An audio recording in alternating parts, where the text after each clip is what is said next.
Hit me.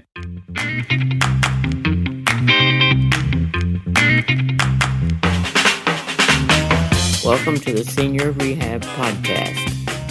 The podcast for rehab clinicians that want to better serve older adults. And now, your host, Dustin Jones.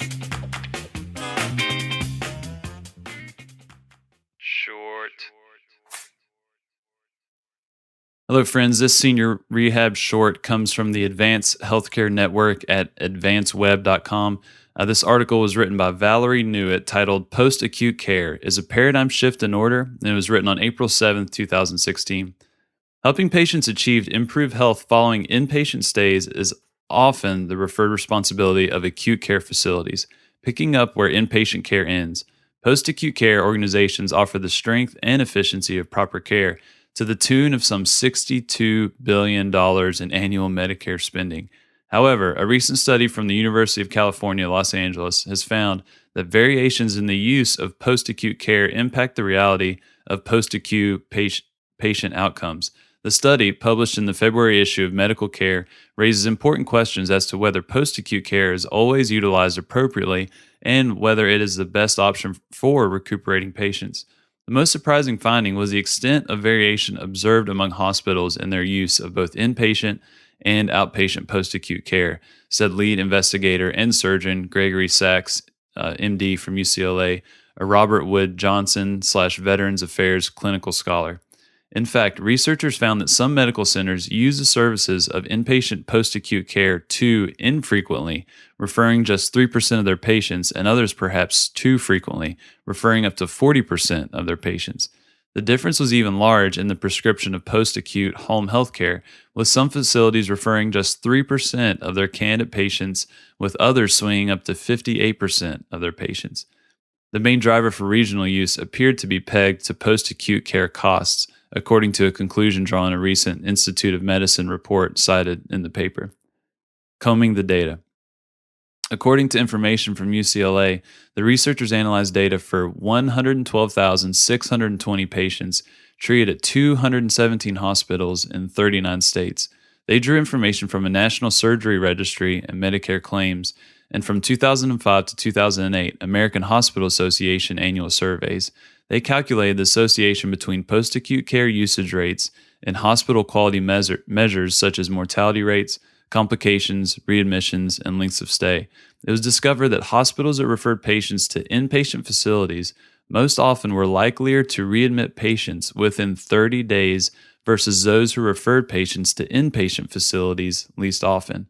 The study did not find a similar correlation between home health care and readmissions.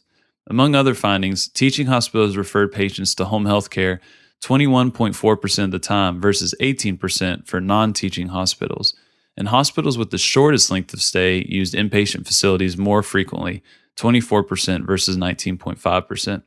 While researchers found no association between how often hospitals use post-acute care and the number of recorded post-operative deaths or complications, they did find a relationship between indirect measures of hospital quality, such as length of stay and readmission rates, and post-acute care.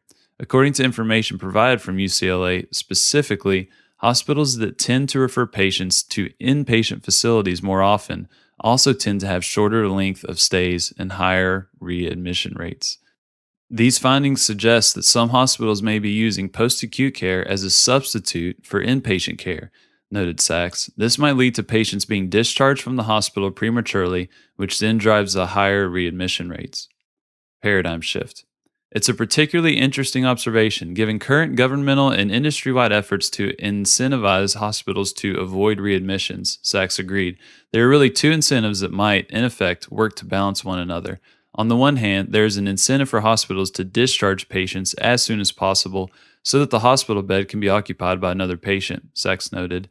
Yet, on the other hand, hospitals are now very much incentivized to avoid discharging the patient prematurely since they might increase the chance of readmission, which in turn has significant financial consequences for a hospital.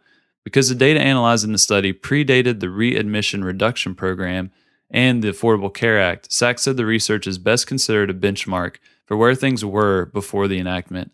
I think a paradigm shift is already well underway. Most importantly, in this context, as we mentioned in our paper, CMS is experimenting with paying hospitals and post-acute care facilities together for entire episodes of care so that both facilities are incentivized to coordinate care and deliver the best possible care to an individual patient.